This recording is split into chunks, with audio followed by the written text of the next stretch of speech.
I know, I have the response time of Internet Explorer, but I finally got my hands on a BYD ATTO 3. When this arrived to the New Zealand market, it caused quite a stir because it ushered in a new era of affordable long-range family electric cars. Now, there are two versions available. This is the long-range version. For that price and range, after the Clean Car Rebate, you'll be paying just north of $51,000. For that, you get a really usable 420 k's per charge. Now, I've spoken to ATTO 3 owners and they absolutely love their cars, so my job today is to find out if they're all nuts. Unfortunately, that's not going to be an easy task because at first glance, the ATTO 3 looks quite normal. The exterior styling is attractive, if not radical, with a sleek nose, LED lighting, and snazzy 18-inch wheels, but it's the inside that's going to raise your eyebrows. I mean, check out that dashboard design. It's like nothing I've ever seen. It's colourful, it's busy, it's different, but it's also a practical family car with USB ports front and back, plenty of storage in each door, as well as an above-average PSC of 47 thanks to the large center console. The front seats are electronically adjustable and can be set down low enough to accommodate humans of around 6.5 feet tall, and that includes people in the back with heaps of legroom and headroom, which is made roomier by a completely flat floor. Rear storage is decent too, with the boot measuring in at 440 litres, being big enough for a stowaway, and with the seats down you have more than 1,300 litres of space. However, in the front there's no storage space at all, which is strange because the motor and inverter are so compact, there really should be some compartment there, and I'm sure someone will make one. Now, as for performance, both standard range and longer range variations of the car are front-wheel drive, driven by a 150 kilowatt motor with 310 newton meters of torque and a 0 to 100 time of, well, you'll see. But it's the gadgets, features, and the interior design of this car that make it really stand out. I've barely driven a kilometer in this car. I just picked it up down the road and came straight here. And already I'm really fond of this thing because it's weirdly different, and I like that. For example, we've got this muscly, sinewy feel on the dashboard. Apparently the entire interior is based on bodybuilding and muscle growth and stamina and strength. And I like how weirdly different it is. Although when I first saw this, I thought it was the belly of a blue whale. But there's other stuff that's cool about it too. Look at this grille effect. It's like a toast rack. It's insane. I've never seen anything like this. You can either store your toast in there, or you can treat it like some sort of Enigma machine, as if you're cracking a code or cracking a safe. I like it. I like that it's different. That's weird. It's also got another wacky thing that I've never seen in any car before, and that is those guitar door strings. Really cool, really fun to play with in traffic, but I can imagine that would get really annoying on a long road trip when the kids are going nuts on those things. Yeah, you might end up solving that problem. Another gadget that's really cool, perhaps unnecessary, but I like it anyway, is this. A rotating screen. I've never seen anything like that in a car before. It looks like BYD have done what I love car makers to do, and that is let their designers go nuts. And this is the result. And not only that, the ATTO 3 also comes with a panoramic glass roof as standard, a vehicle to load adapter allowing you to run household appliances, an 8-speaker stereo, a good definition 3D camera system for parking on its massive screen, 2 gigs of data included for maps and Spotify, and over-the-air updates as well. All in all, it looks like great value for money, but all that's meaningless if it drives like overcooked asparagus, so without further delay, let's find out. Alright, let's hit the road, and first impression is that it feels really solid. Steering's quite light as well, great for the city, but you can adjust it by going into the settings and changing it to sport mode, which makes the steering a little bit heavier. But there's little things I appreciate, like the sound of the door when you close the door. It's got a really solid sounding clunk. It's something we take for granted now, but the door also feels really heavy. You know, it's not just full of sand, it is full of safety stuff. And check this out. The indicator stalker's on the correct side. Yes! Another interesting thing about this car is that the response time on that screen is really fast. As soon as you push a button, boom, it happens. And the response time on the voice commands is also faster than I've seen in any car yet. Check this out. Increase fan speed. Okay. There you go. That is fast. That is really fast. I can't believe how solid this car feels, and I don't know if I can convey this into words, but it feels like a much more expensive upmarket car. I don't know how they've done that for this price point. Now, obviously you've got regen braking, which puts electricity back into the battery as you're slowing down, as not to waste it just using your brakes. And I can adjust that by pressing the little knob here on the dashboard. Regen braking only has 2 modes, high and normal. If I take my foot off the accelerator on high, will it let me come to a complete stop? There's a red light coming up, let's find out. All right, ready? I'm gonna take my foot off now. No, regen is not that strong. Okay, still need to use the brake. As for comfort, the seats are really comfortable, very soft, but at the same time, you've got a lot of strong lateral support. Yeah, I like this. And I love the color of the dashboard. It's not black and gray. I applaud any car maker that's bold enough to offer something that's not black and gray. This is a sort of dark bluish gray. I like that because when I come to power, car makers will be forced to offer brown and burgundy interiors again. I'll make a good dictator. Although that being said, before you vote for me, keep in mind that this is the only color option available right now. Hey, look at the Teslas. Oh no, whoops, no, I gotta get used to the indicator being on the correct side. As for gadgets, we have to get around to gadgets sooner or later. This car is dripping with them. For example, you saw we had this amazing touchscreen display here with a great fast response time. It's also got a 360-degree reversing camera, so you can get that bird's eye view, which is great. You don't get that in a lot of cars for this price point. Now, on the subject of gadgets, this car has customizable interior lighting. So these little lights that surround the door handles, you can change the color of them to suit your flavor. It also has an 8-speaker sound system, which owners say is very good. I'm going to test that very soon. It's from a company based in Sweden called Deras. I had a look on the internet with not a lot of luck to see how I'm supposed to pronounce it. Dark. So yes, it has a sound system, which supposedly sounds good. We'll test it out soon. Another thing I want to test is how this thing handles on the highway, and of course the 0 to 100 time, and how it handles on country roads. Another cool gadget this thing has is if you find yourself stuck behind a smelly, smoky diesel, you can go and turn on the air purification. And what that does is scrubs the air of particulate matter, fine particulate matter, a lot of which comes from combustion technology, and it creates a clean environment inside your car. Now, this is something found on a lot of high-end cars, like Teslas, for example.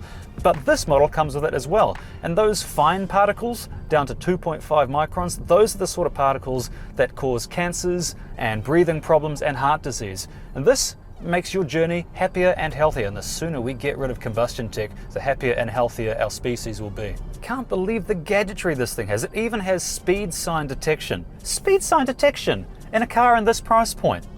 Staggering. I get a little sign on the dashboard telling me what the road speed is because it's reading the signs as they go past. Absolutely staggering. This thing seems to have it all. It seems too good to be true. Well, to find out, I drove the car around for a few more days to get a real feel for it, and soon discovered it's not perfect, with the biggest annoyance being the obtrusive noise generator at low speed which can't be turned off, and you can only select between 2 droning options.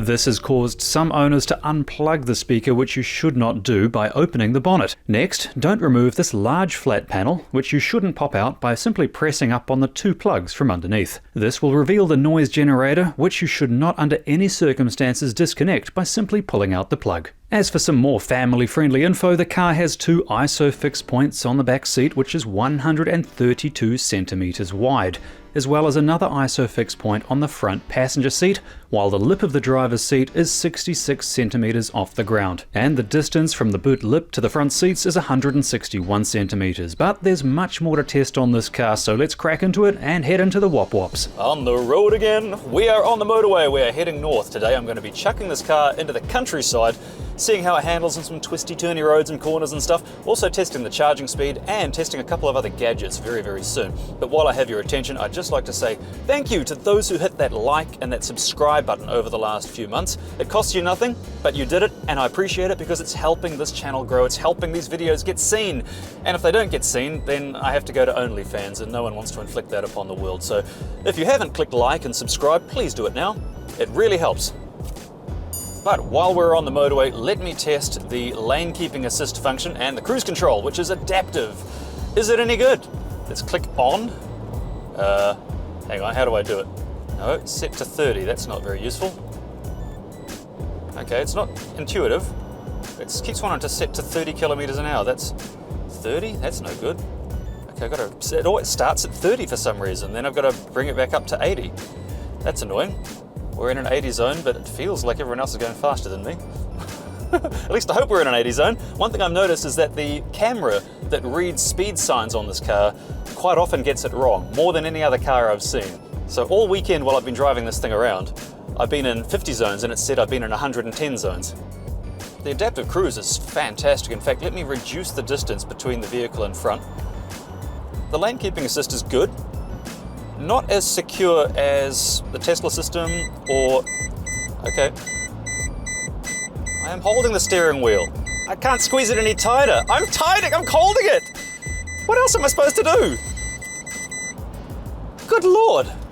Okay, so the warning that tells you to hold onto the steering wheel doesn't seem to detect your hands.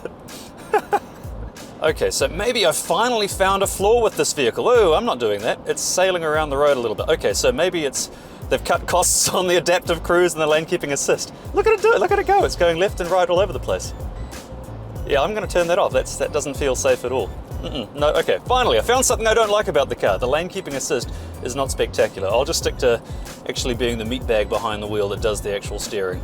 But the adaptive cruise is doing a fine job. It's really responsive and really quick. And it lets you drive really close to the vehicle in front. So if I reduce the distance to the minimum, it'll get quite close to the vehicle in front, which is great if you're in the city and you're always at the constant risk of someone cutting in front of you when you leave a normal safe gap and you've got to keep pulling back. This one keeps a relatively close gap. See, look how close we're getting to that vehicle. I don't know if the camera shows it, but we're only about 8 meters away from that vehicle in front. Truth be told, it's taken a few days, but I have actually found some negatives about this car, which is good because otherwise it just sounds like a gushing advertisement, and I really do like this vehicle. It's fantastic. But some things that are negatives. Okay, so we know the lane keeping assist is not so super confident, not as confident as some other systems and other cars that I've tested. But other complaints, the towing rating is only 750 kilograms, and that's not a lot. That's really only good for a garden trailer and for bike racks and things like that. You're not going to tow a caravan with this vehicle. And my last critique of this car is that it doesn't have a spare tire, not even a space saver. Like my teenage years, it comes just with a pump and a can of goo. So that's not a lot of good if you're going long distance because, as I found out when I test drove the Mercedes EQC, which was a fine vehicle, I got a flat tire out in the middle of nowhere, the same route I'm going today. And I had to end up getting that thing towed away on a flatbed truck. So I've been apprehensive ever since. But getting a spare space saver tire that you can take with you if you're going on long distance isn't expensive. So if you're worried about that like I am, then it might be worth looking at. So those are the only real negatives I can come up with. I don't think these are deal breakers either. There's no fundamental flaws with this vehicle. It seems brilliant, like really good. One of the best I've tested so far.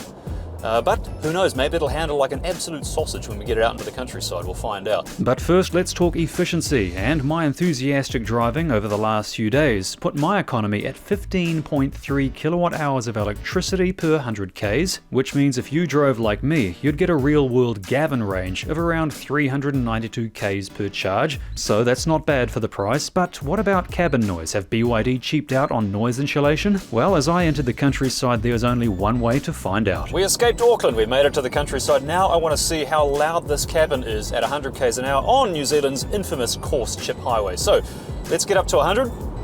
Gosh, that's effortless. Alright, we're doing 100 and the noise level is just over 76, and now we're in a 50 zone. So that's the end of the 100k an hour zone. So there you go, 76 decibels, 76, 77. That's pretty good. That's actually really good. So it's a quiet car, but is it a quick car? Let's find an empty section of road. Here we are. This is a 100 zone. The road is completely empty. Let's give it a go. Are you ready? 0 to 100 time. We're in sport mode. 3, 2, 1. A little grabby on the front wheels there.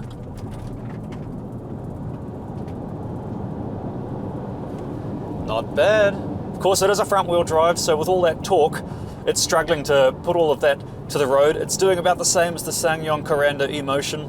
Question is though, how does it handle? It's riding on big wheels and big tires, and the suspension is stupidly comfortable, which makes me wonder if it's going to be an absolute sausage in the corners. Well, here are some corners. Let's find out.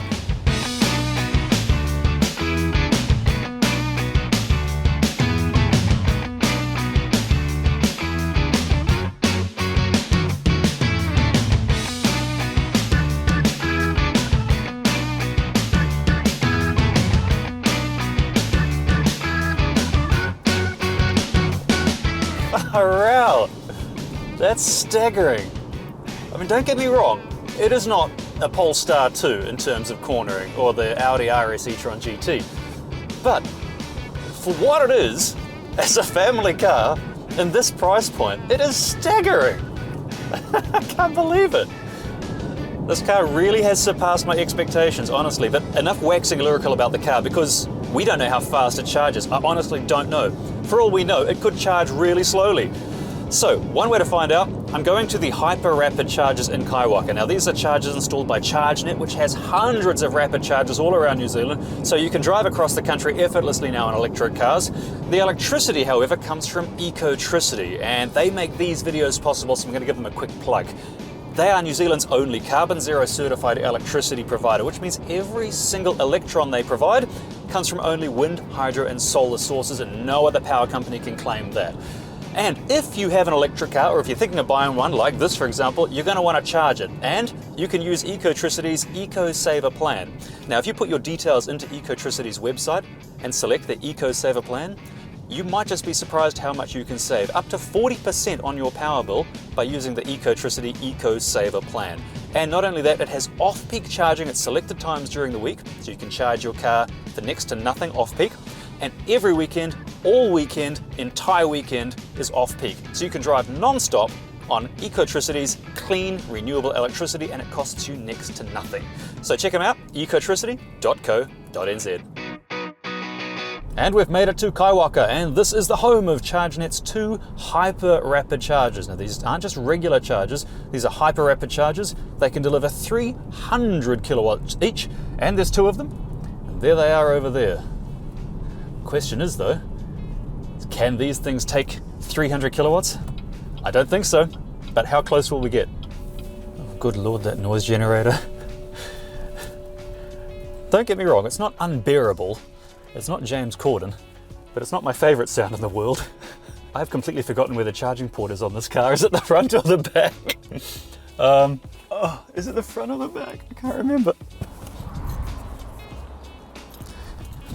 Yes, it's the front. So this is a CCS plug.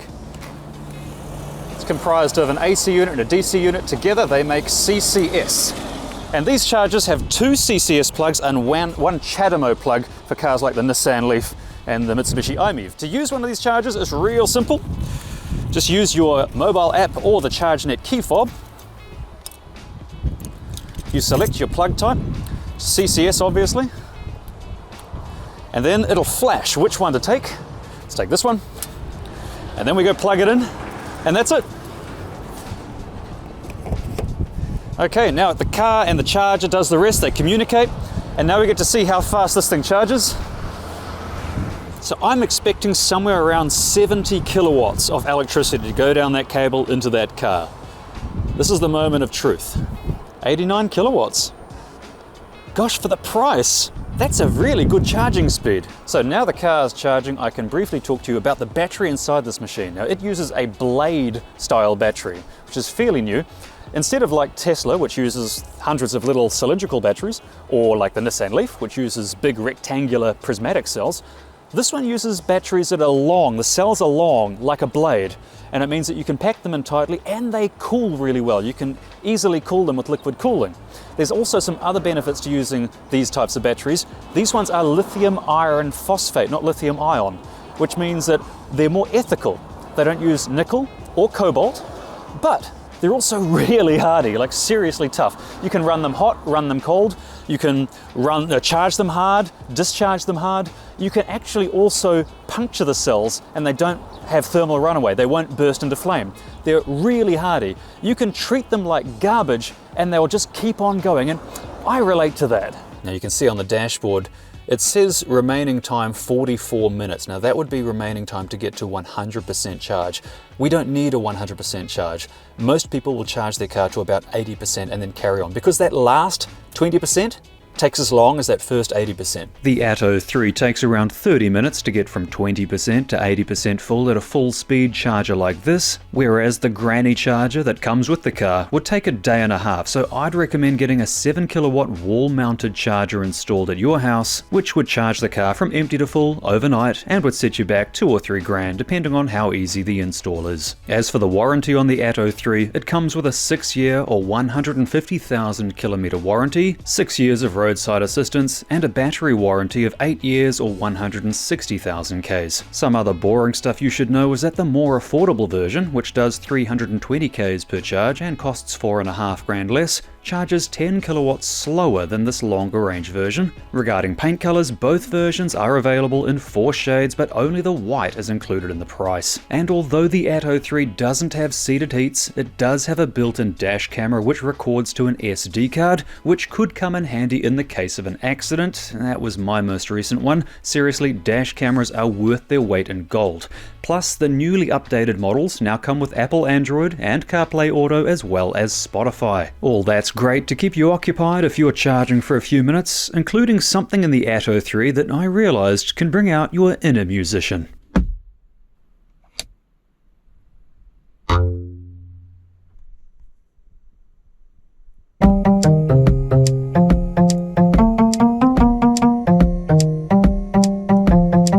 Anyway, as for safety, this week the ATTO 3 was officially awarded a 5-star safety rating. I mean, look at that, it's even got central airbags. But enough talk, because it was soon time to hit the road again for one last test. Alright, and we have made it. And I have one last thing I want to test in this car that requires a picnic location by the water. I would like to try one last thing on this car, the vehicle to load adapter, which apparently gives me 3.3 kilowatts, 230 volts. Let's see if it works. Now, this is a prototype. I've been told that the real version should be certified and ready to give out to customers within the next few weeks. This is the aforementioned prototype. Plug it into the AC part. Here is the trusty kettle. Okay, I relocated everything inside the car, so I'm going to select black tea. Saying discharge. Oh, look at that, look at that! I am absolutely blown away by the amount of stuff you get included in the price in this car. Like the vehicle to load adapter, included in the price. Amazing. You can take this car camping and use it as the major power bank. Power your TV, be one of those annoying Auckland campers that takes their TV and stereo and household appliances with them. That can be you. I'll look at showing you how much power you've used. 0.1 kilowatt hours, which is at like maybe 2 cents. And just like that, the kettle is boiled. I love it. Pour myself a nice cup of tea.